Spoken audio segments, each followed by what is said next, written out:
This is about the professor as avatar here at Frankfurt University.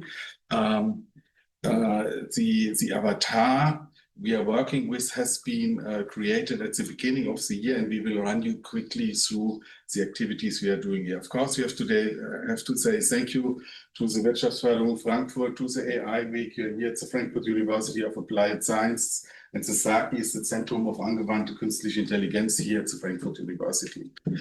We've got 45 minutes to talk, and then Sven and I had the discussion, hey, what would be of interest for you in 45 minutes? So in essence, we will run you through brief history. What have we done history 5 years ago? What's a long time in the digital age? Then what are the lectures today? We had just started a new semester, and the new semester is completely supported with the latest digital technology. And then there will be a sneak preview about the lectures in the future. And you will see here from this structure, we talk about the classroom situation when we do teaching front to front with the students, and then the so-called case studies or tutorial. The Frankfurt University of Appliances is a university that is doing research as well, but we are focused in teaching of science. We have got 16,000 students, 350 professors. We are both professors here at the university, and out of the 350 professors, about 40 are focused on artificial intelligence. This is so-called AI map. So what's here at the Frankfurt University, the focus of Frankfurt University in terms of AI is on AI management. Sven and I, we both have got a business background, but we also understand the tech side of AI. This is why we are discussing also technology, AI innovation, then very important because we're here in Europe with ethic, legal activities of the AI stuff, human AI interaction, and then AI applications in general. So quickly about the two speakers. So Sven, do you want to tell something about? Yeah, thank you, Lutz. So my name is Swen Schneider.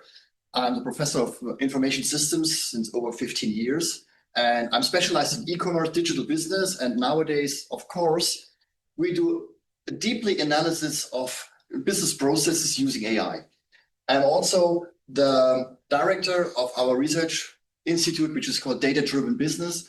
And this is an institute doing projects with industry together and doing research and practical projects by how decisions are made automatically, data-driven.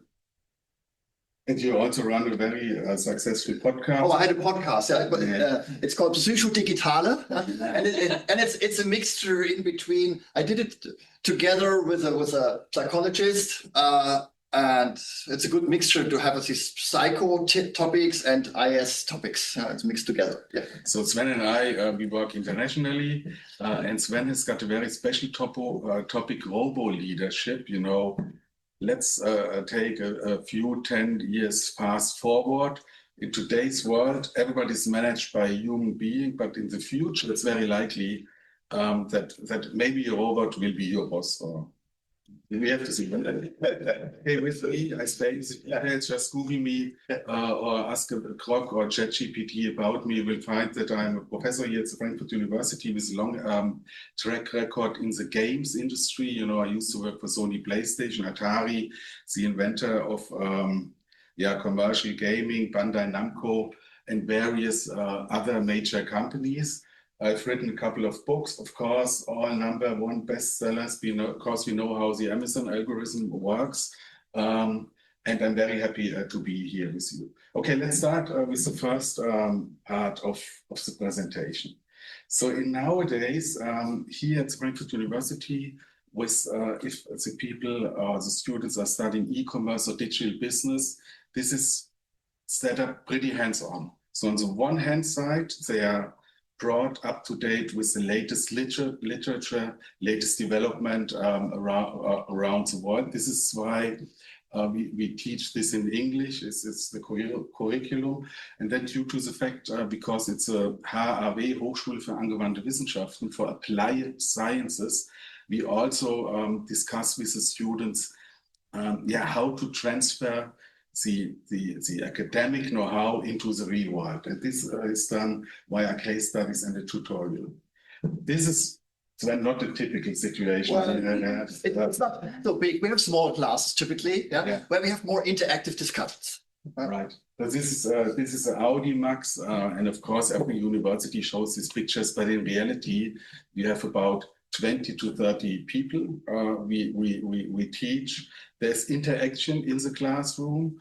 We are very international university, so about 70% of the people have got migration background, but everybody speaks perfect English. So when we get the students without any experience in a job or whatever, everybody speaks perfect English because everybody's in social media, internet, and stuff like this. So this is just a picture when the president is giving a speech, but with Swen and I, we are not the presidents, we have less people listening. So what I did is I just went back, look, what did I teach 5 years ago together with Swen? And the lecture and the tutorial was not called digital business management, it was called e-commerce. What is the latest Sven? Well, e-commerce, there was a development from e-commerce to e-business, and then now digital business. So, yeah. So there's a transformation also, let's say, in the terminology, what is taught or taught to the people. And hey, when we start to teach the subject, there was one book published by Pearson by the guru of e-commerce, Kenneth Lorden, and he's written the book with Carol Trevor. So I think it's the wrong thing. So, and this was pretty convenient because the 1,500 pages book, it was updated every year with 600 professors around the world. So in essence, what Sven and I did, grab the copy of the book, make sure that the students have got access to the book in the library, or they could order it from Amazon. And this was frequently updated. And every year, about 30% of the content out of this book was kicked out because technology acceleration is so quickly. We needed to make sure that the students get the most up-to-date stuff.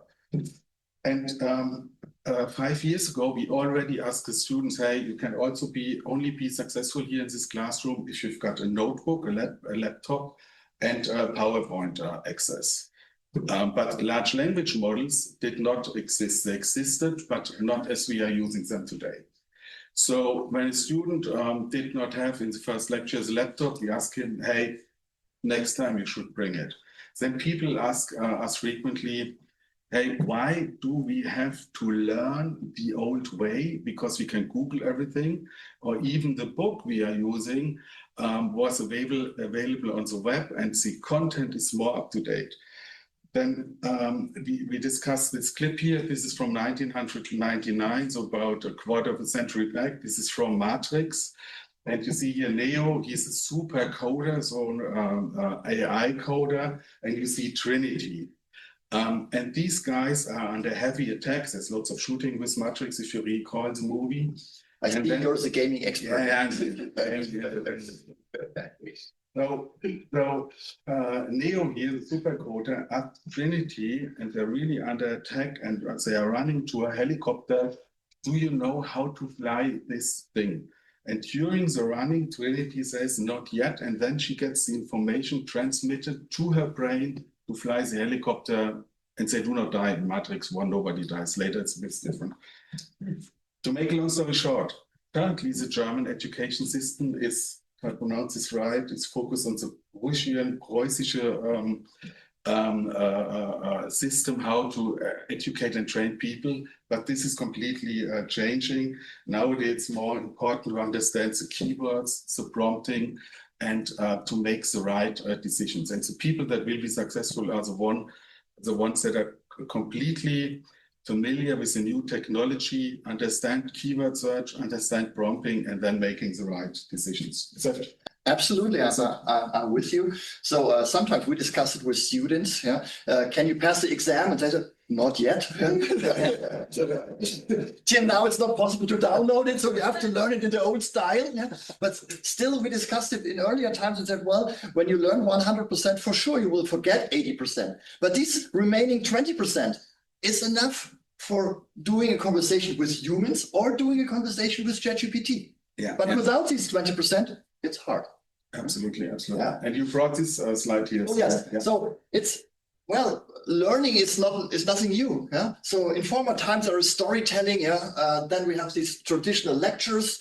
Then with a lecture we have books, we have videos, and then the computer-based learning. And now we will show you later these interactive avatars.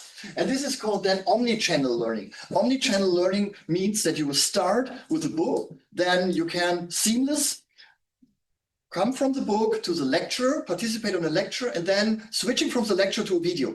Seamless from one channel to another and back in one learning stream. So maybe this is more convenient for students and maybe also more personalized and more individual. Some like to have videos, other books, other prefer lectures. Yeah, that's it. And today, we are still 5 years back. We're in the area of the book, video learning. You know, we use YouTube and stuff like this. But of course, we looked, we are here at the Frankfurt University, 60,000 students, what is pretty big. But of course, there are Ivy League universities, such as Stanford, for instance. So every professor is checking, hey, in the Ivy League universities, particularly in the US, how do they teach this stuff? There's one guy, some people like him or not, it's Peter Thiel. Some people have a critical view because he's the inventor for Palantir, but he also invented together with Elon Musk, PayPal and stuff like this. But look, he's born in Frankfurt. Yeah, it's in Frankfurt. Did you know this? Peter Thiel is from Frankfurt. And then his parents moved him to California, and now he's one of the richest men in the world. It's a billionaire. It's right wing. Of course, he had this trouble with Donald Trump, but it's one of the most advanced thinker when it comes to business management, business literature, and stuff like this. And Peter has come up with aggressive statements like competition is for losers. So in essence, he's pushing people into develop monopolies. Yeah, very special few. Then he talked about the last mover advantage. I spare you the details, but this is stuff what we discuss in the literature. And then, yeah, he's very involved in starting companies. And this is all the stuff we discuss with the students. Just a quick run through. These are slides we showed to the students 5 years ago. Of course, we talked about the business model canvas. Then Porter, here, Harald and I, we studied many years ago, and we had to go through the Porter strategies. This is 1980s, but it's still valid today. So of course, we talked to the students, hey, how does Porter's 5 forces model apply today in the new world, let's say with Netflix or AWS, Amazon, Microsoft Azure? This is all the stuff we are discussing. And here all the Porter strategies. But purely looking into the slides, you see, despite the fact that this is 5 years old, looks a bit outdated. But this is stuff that was provided from Pearson's based on the book of Ken Lorne. Of course, we have written other books then on the stuff, uploaded this on YouTube. If you're interested, just go to YouTube. We did some research on the games industry and all the students were involved, but we also discussed very up-to-date new developments like Uber. Uber is one of the companies that can only exist because we have got some mobile commerce. Everybody's ordering Uber via mobile phone, not by the notebook. Talks the management side, Travis Kanelik, very difficult guy who had to step back as the CEO. So we discussed the management side with the students, talk about the success story of Uber, the legal side, because Uber self-driving cars killed people in the US. Of course, we looked onto the stock market development and asked then the students, hey, now it's the time to do a case study, do an analysis on Uber, and this is then discussed in Yeah, and the lecture and it's a tutorial. So how are we doing on timing? We're still good. Still good? Okay, now this was 5 years ago. Now, if you would come today in a lecture of Swen and I, this is a little bit more fast forward, because Ken Lorden, the professor's book we are used, died 2 years ago, and Karen tried to write it herself, but if you lose a leading professor figure like Ken Lorden, she stopped writing the book. So Swen and I discussed with Felix Torres in New York, hey, would you publish a book with Springer in New York, actually, so not the German Springer group, we discussed with the people in New York.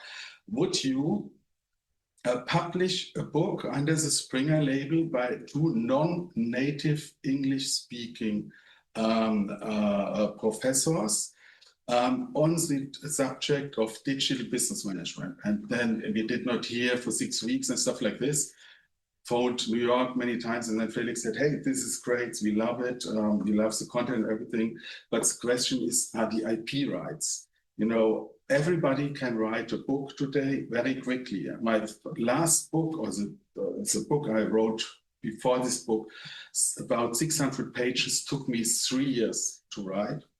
This book, what I wrote with Swen then, it's about 180 pages, took 3 days to write, the full book, but many months to edit it, because of course it's backed up by IT, by AI, but the editing process took another 6 years, and it's very complicated. Springer is developing this in India.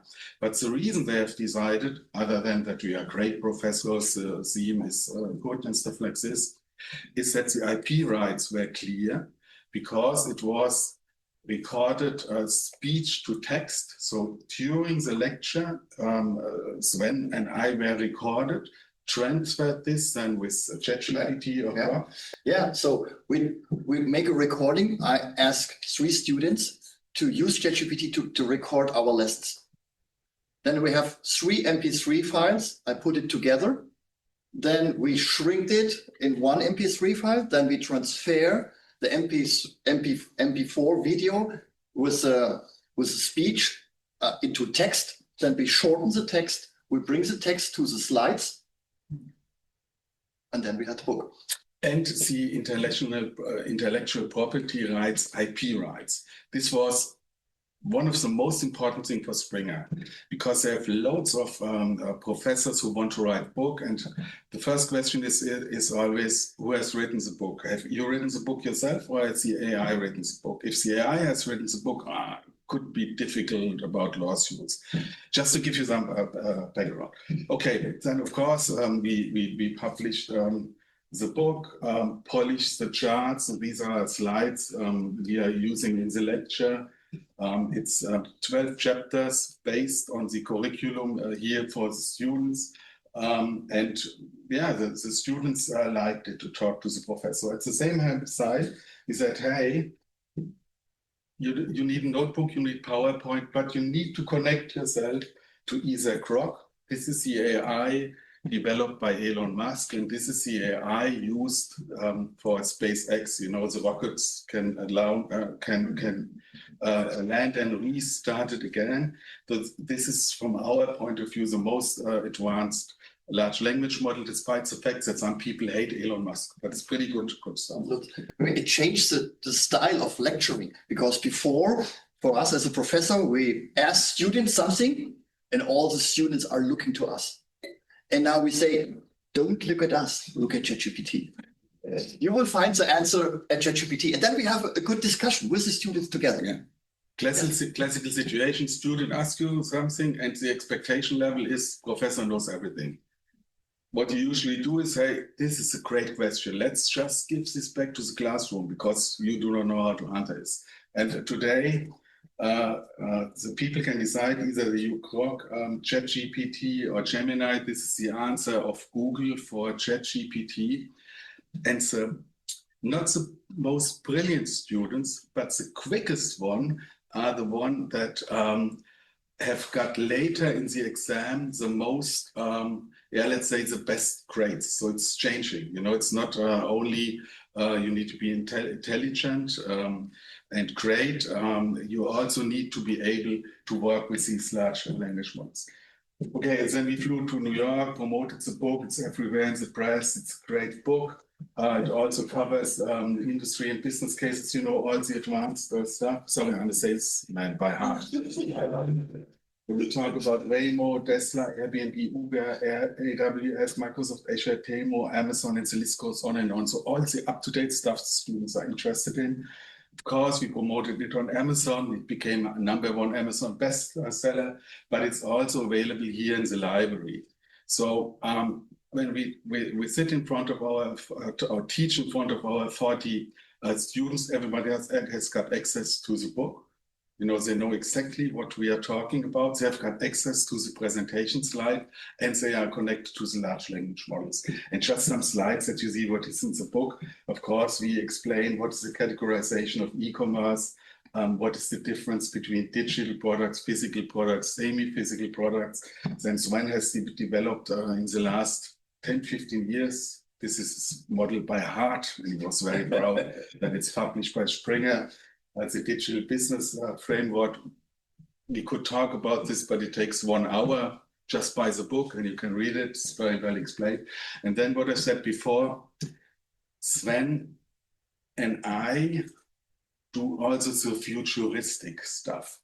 And when I heard for the first time the topic robo leadership, I thought, hey, maybe Swen did watch too many Star Wars movies or sci-fi, science fiction stuff, but this is actually something you are looking for. Leadership, it happens today.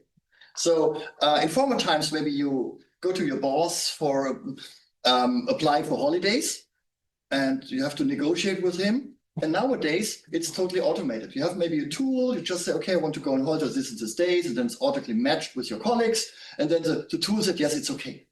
So it happens today, this robo leadership. And maybe one step more is that your boss is maybe an avatar.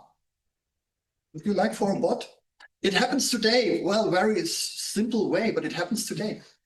And then your boss, you negotiate maybe with this avatar, yes, home office. We will show you an example later. So you, as person, negotiate with a bot. And then maybe you think, why should I go and negotiate with a perfect, well-known ChatGPT underlying bot? So maybe you have also your employee bot. And then like you as an expert, you have these in-game items you can buy. So you buy it for some money, some really smart contracting and negotiation skills for your employee bot. And then you send your employee bot to your manager bot. And maybe you will win and get more salary on this. Yeah. So, okay, this is very futuristic. But just what I mentioned, it starts already. It started, just simple. And we go step by step. Usually our students are about in the age between 24 to 33 years old. But once a year I'm at the SAI University in Heidelberg, and these students are younger and they're core game developers, sometimes 18, 19 years old. And when I ask the question, hey, would you consider or would you be happy that your boss is not a human being, it's a robot or a chatbot? Is this okay for you? And one of the students actually stand up and said, hey, I only had very bad a student job and all my human bosses were bad. I'm convinced a chatbot or a robot would be a better boss. So if you talk to elder people with more experience, they hate it. They would always say no. But with the younger generation that's coming. Yeah, we talk about fairness, but we talk about bias. But we as humans have also bias. So it's open. We don't know. So this is the future.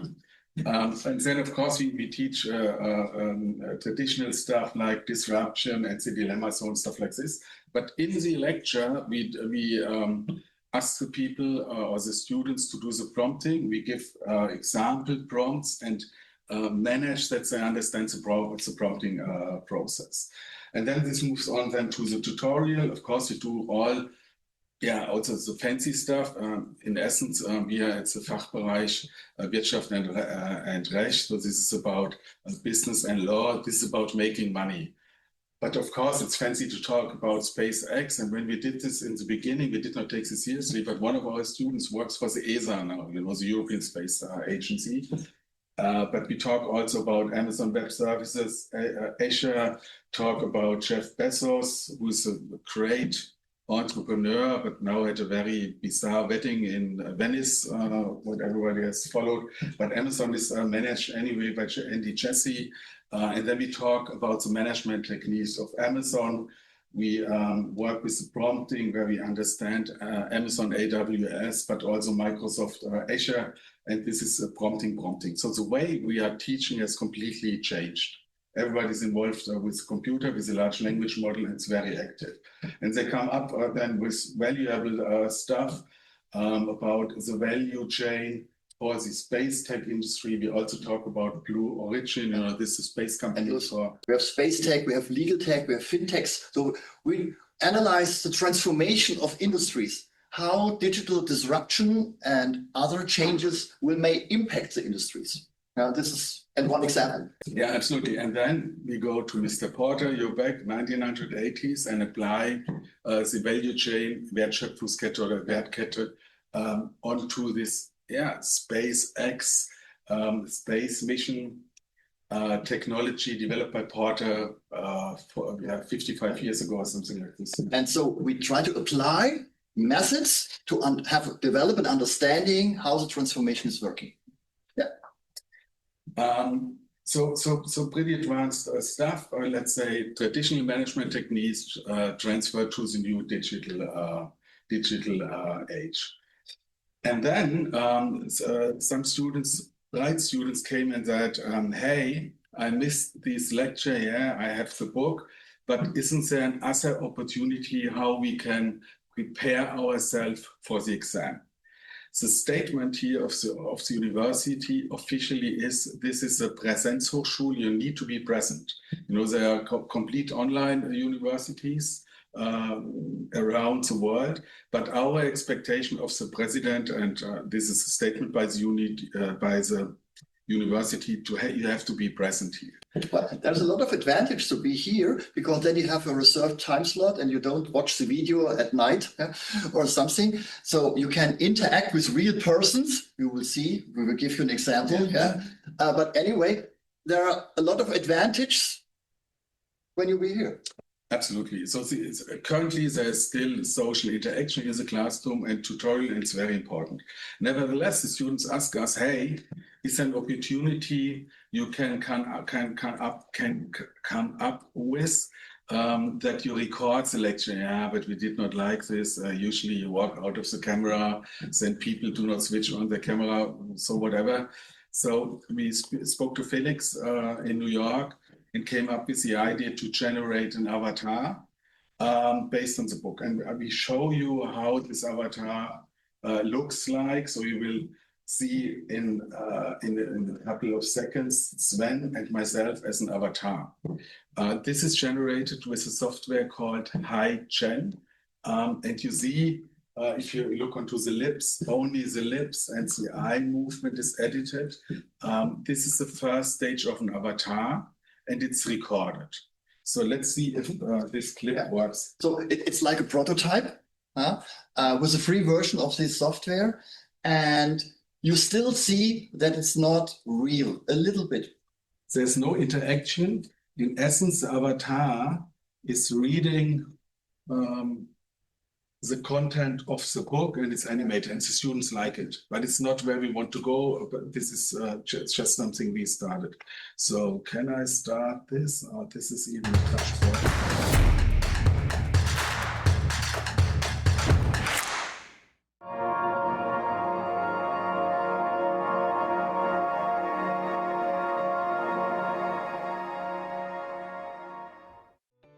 Hello, my name is Swen Schneider, and I am a professor of Management Information Systems. And my name is Lutz Anderie. I am also a professor of Business and Computer Science. Together with Swen, I have written the book Digital Business Management. The book outlines hands-on how to transform into a data-driven organization using AI. In this video, we explain some of the essentials you need to know about digital business management. You can watch this video and quickly grasp the essentials you need to know regarding digital business management. If you are interested in the topic in depth or would like to prepare for an exam, make sure you get a copy of our book, which is available on Amazon, in good bookstores, libraries, and through Springer. Let's start.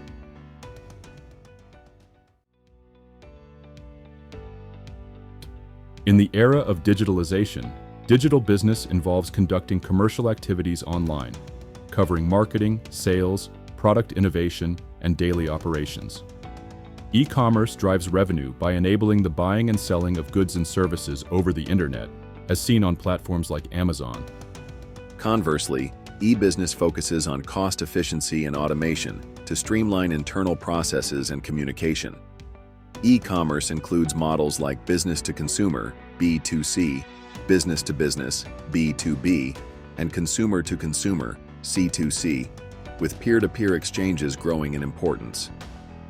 Digital products, from semi-physical items like cars with navigation systems to purely digital MP3 files, are transforming commerce by offering convenience and updated features.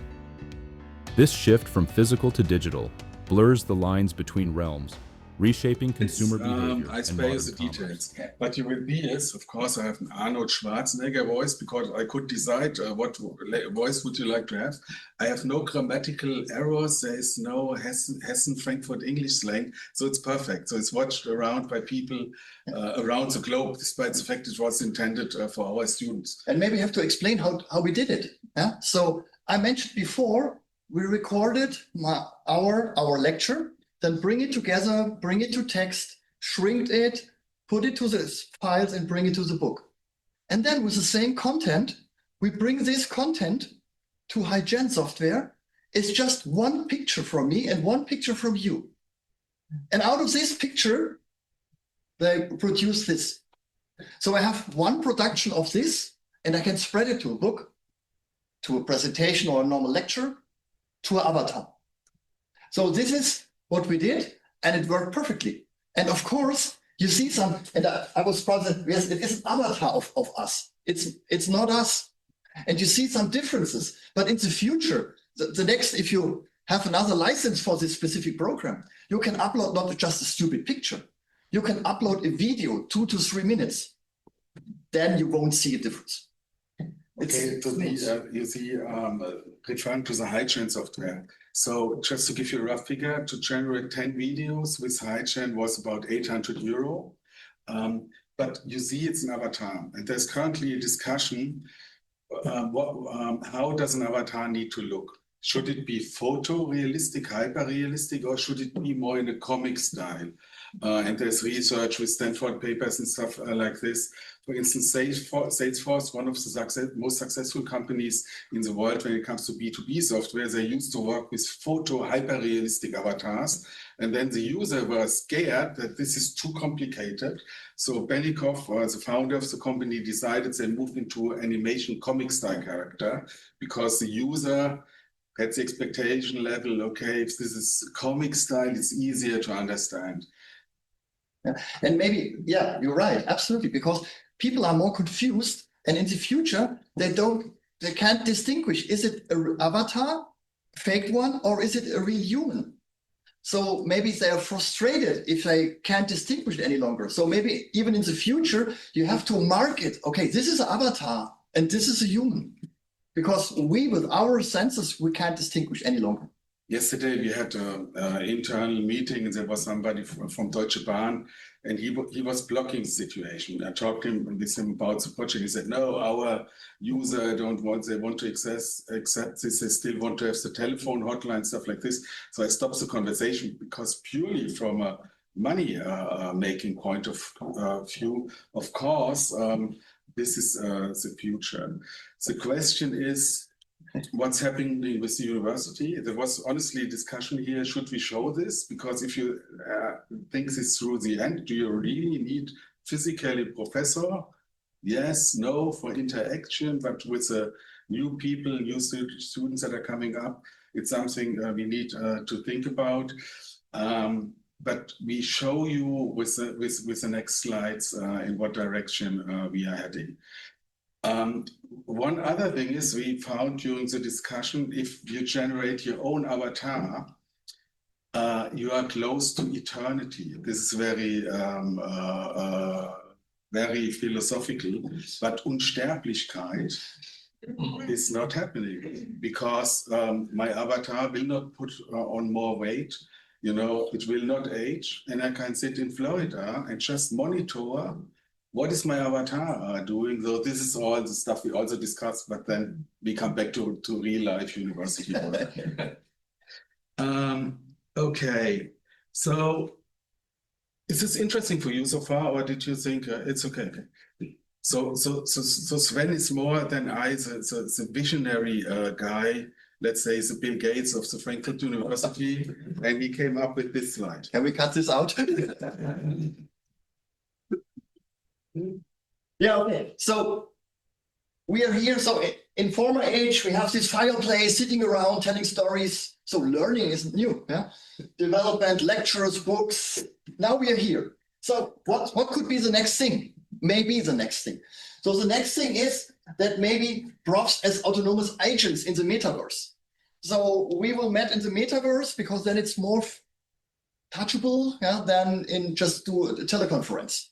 It could be one more channel. Remember omni-channel learning? So we have one more channel in the metaverse.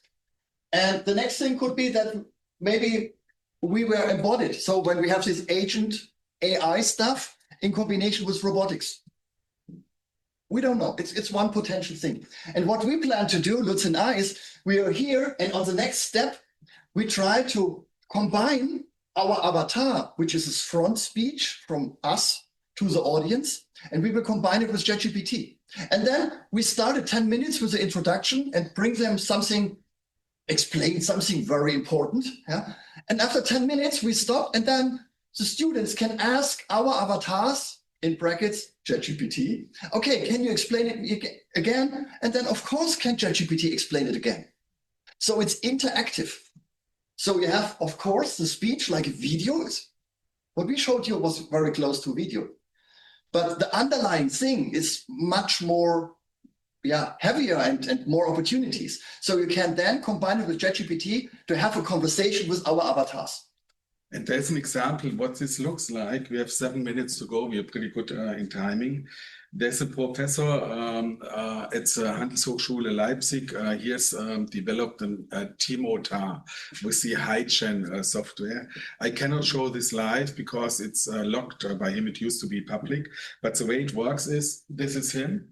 And then you can communicate with him. Either you write a text, but he also recognizes the speech, and he's doing this in all languages. You can ask him in Arabic, English, German. You just switch through it, and it's interactive. So you ask him, hey, can you explain something to me about digital business? And then he says, yeah, my name is Meinert. I'm professor for Wirtschaftspsychologie, and he can explain this to you in the Arabic language, in the English language, whatever language. And he's interactive. The question with interactivity is, I spare you the details, is how the AI is trained. What Sven just described is the avatar is connected to the web, ChatGPT, Gemini, Grok. This is a question about who owns the content, but you can also train it with a closed Q&A set that he only answers the questions that are of relevance, because there have been other examples where the avatar went out of control. You know this from Microsoft and stuff like this. Yeah, you can narrow it down to have the functionality from ChatGPT and said, okay, but please reflect of the content of our book. So you can specify it, and then you have this interaction and are deeply involved in this specific topic. It could be other topics like chemical or engineering, whatever your industry is. And the future is, you know, I'm from the games industry. This is all nice, and our avatar is also okay, nice. But the future is really, if you're a video game player, and Lucas here is a core gamer, we just returned together from Singapore. The most advanced software that is used to develop state-of-the-art games is Unreal. It's a game engine. This is a set of combined software tools. And with the tool MetaHuman, you can create photorealistic avatars. This is more expensive, takes more time than using the high-chain software, but this is clearly the future. And then you can decide, make me younger, make me older, put on more weight, reduce my weight, whiten my teeth, whatever. This is really... Also, before we had a speech or a voice for me, it was too high. So I said, I want to have a different voice. So they changed the voice. Yeah, I could change the picture from my avatar, change the voice, change the language. So I could change everything. I'm very flexible at this. Yeah. And this is the next evolution stage. If you take this out of the university content, let's say to other areas, for instance, with Harald, I work on clinic management. This is the next talk, actually. When you're today in a clinic, there's not enough staff. The doctors are overworked, and when you are ready to leave the clinic, sometimes they do not let you out because they need to do the exit interview and less management. Hey, but myself, my daughter, I don't need to see finally the doctor who did whatever. I have a new hip or a heart transplantation. I don't have a new heart, but I have a new hip. But I do not necessarily speak to the doctor himself. It's okay for me if Avatar talks to me, and probably because he's not overworked and he has not so much time pressure like the other doctors, it would be even more comfortable for me to talk with the avatar. Okay, Sven, now we have got 3 more minutes, and you asked me to talk about exams and exams of the future. So the last 2 slides are for you. Well, artificial intelligence, and maybe you have the next slide. Yeah. Of course, the lecture will change. So our behavior, like in other industries, we have a transformation also in the education industry. So in the education industry, we did a research project. And in this research project, since 2.5 years, we asked 500 students in the US and 350 students here in Frankfurt about what are their concerns. Do they use Gen AI? In which ways? Are they anxious about this? What to do? Huh? Is it allowed to use ChatGPT? And I said, yes, of course it's allowed. I'd only accept exams or essays used by ChatGPT. And then we together in the group have to think about how to grade this. Because more and more of this traditional stuff is done by ChatGPT. So this is the traditional stuff before AI. And then it's moving to a form or sort where we have 2/3 is the traditional stuff with the content and the essays did before in the traditional way. And then we have a reasoning column. And in this reasoning column, you have to reflect what you did on the left side. What prompts did you use? Why did you do this? What are the reflections? Can you trust what you have here? Again, the sources and the traditional thing is on the left side, still like old-fashioned. But this is a new thing. And then we have later an oral examination, the colloquium, where we can talk about this, and we can talk about the content and the meta information, how to prepare and how to use it. So you see, also in your industry, it will change the way we're doing things. Yeah. This is one of the last slides. Other than that, just some promotion stuff. This is the best university in the world, very advanced. If you want to come to one of the lectures, just drop us an email. Hey, of course, you can just put our names into Grok, ChatGPT, Gemini. Of course, we are on LinkedIn and all the social media. Hey, thanks for your attention. I hope you liked it. Thank you, thank you, thank you. Thank you.